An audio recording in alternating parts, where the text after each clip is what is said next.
हजरत जी, अब जामनी वो हमारे बीच नहीं है और आज शोक सभा आयोजित है, क्या कहना चाहते हैं? देखिए, जामिनी बाबू एक कुशल प्रशासक भी थे और एक शिक्षाविद भी। उन्होंने जो काम किए हैं वह काम हम जैसे अधिवक्ताओं का तो करना बहुत ही मुश्किल है, कारण कि वह शुरू से स्ट्रगल करते हुए अंतिम सांस तक काम करते रहे, सोशल सर्विस करते रहे। सोसाइटी के लिए उन्होंने सोचा, शिक्षा के लिए उन्होंने सोचा, हर कमजोर वर्ग के लिए वे बहुत ही महत्वपूर्ण काम किए हैं, जो आज के समय में हम लोग ये नहीं कह सकते हैं कि वे किस पद्धति से किए, लेकिन सबके लिए किए। हमारे यहाँ एक से एक करोड़पति अरबपति आदमी हैं, लेकिन उनकी महत्ता और उनकी उपलब्धि हम लोगों को खलक रही है।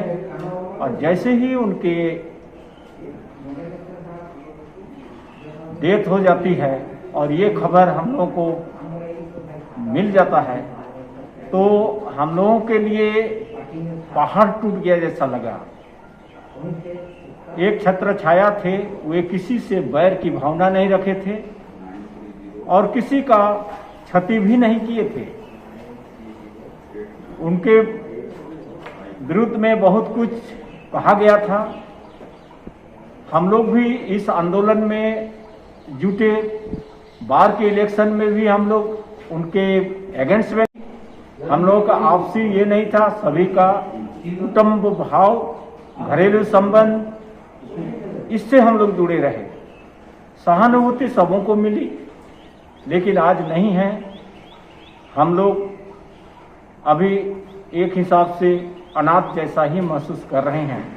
हमारे बुजुर्गों में अब कई को ही हैं जो उन लोग हम लोगों को दिशा देते थे, लेकिन अब वह दिशा अब धीरे धीरे जैसा हमको लग रहा है कि अब वह दिशा हम लोगों के लिए मिलेगी कि नहीं मिलेगी, वह बहुत ही मुश्किल है।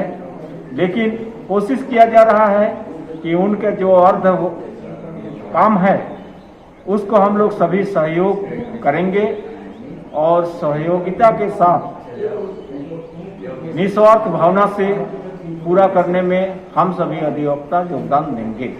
आप इस बार सचिव भी आप चुने गए थे, क्या मलाल आपको रही है कि वो अध्यक्ष के साथ आपकी?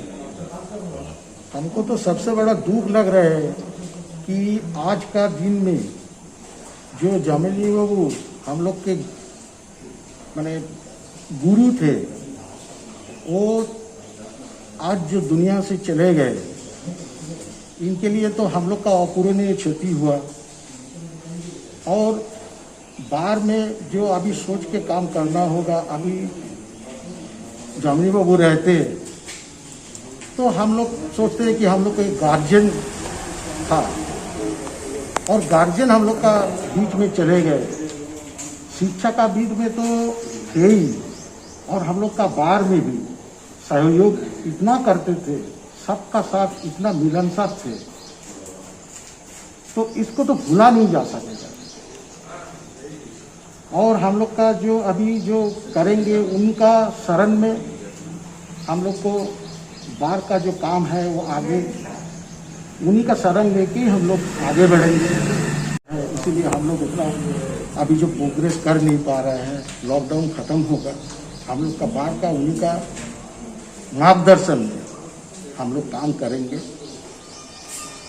क्या चुनाव में जीत के बाद बात हुई थी आपकी?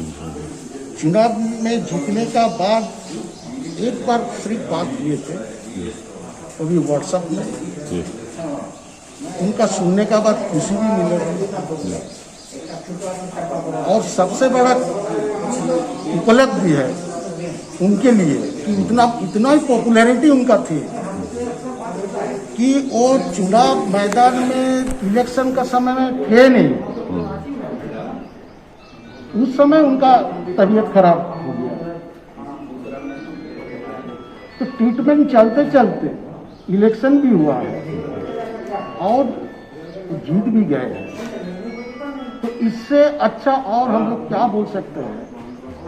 चुनाव बिना चुनाव मैदान में रह करके जीते, तो इससे और नहीं जा सकता। मौके पर विशेष दीजिए। हमें बहुत दुख है कि आज हमारे बीच हमारे जामिनी सर एक सीनियर एडवोकेट घाटशिला बार के थे और आज वो हमारे बीच में नहीं है।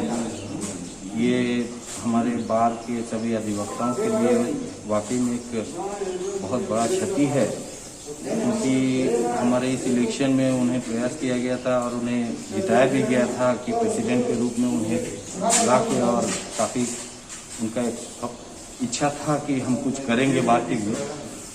लेकिन हमें अफसोस है कि वो आज हमारे बीच नहीं है और हमें छोड़ के चले गए हैं, और शिक्षाविद के लिए भी एक हानिकारक हो गया है। तो कहना चाहते हैं रविंद्र जी इस मौके पर?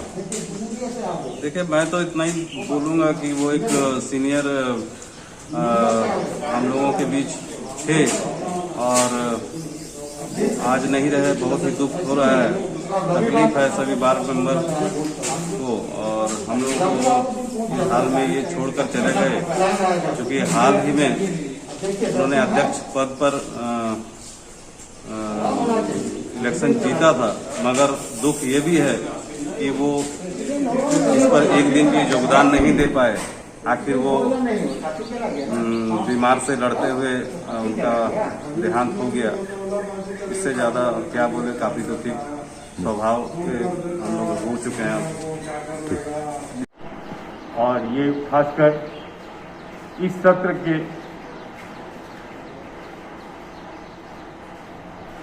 सभी पदेन बार के पदाधिकारी अधिकारी जो भी हैं, सदस्य, सबके दिल में एक माने खाली जगह फील हो रहा है। बड़ा हंसमुख थे जामिनी जी और सबसे मिलते जुलते थे। ऐसा हम लोग सोच भी नहीं पाए कि वे कैसे चल बसे। उनके पति कहने का तो बहुत कुछ है, लेकिन समय जो है उस हिसाब से इतना ही कहकर मैं अपना श्रद्धांजलि निवेदन करता हूँ।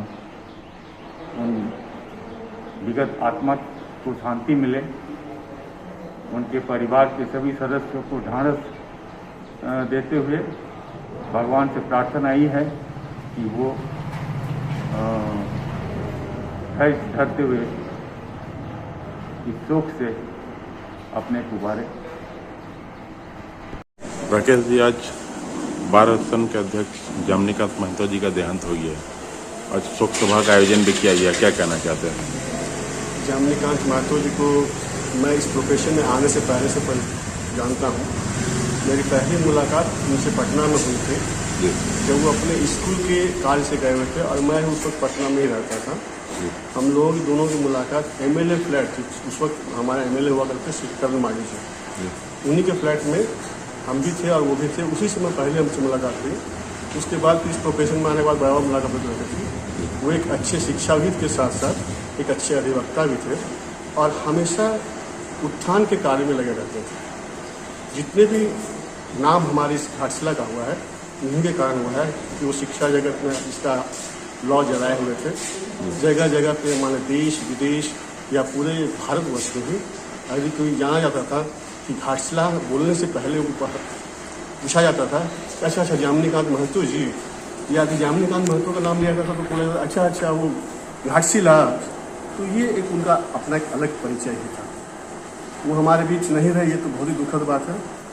वैसे वो यदि रहते तो हमारे इस बार के लिए भी कुछ उत्थान का कार्य जरूर होता। ये हमारे लिए बहुत ही शोक का समय है, इसलिए आज हम लोग ये शोक सभा कर रहे हैं और उनका देहांत बहुत दुख के साथ हुआ, क्योंकि 40 दिन तक वो कम से कम वेंटिलेटर में रहे हैं, तब जाकर उनका देहांत हुआ है। तो हम लोग सब इसमें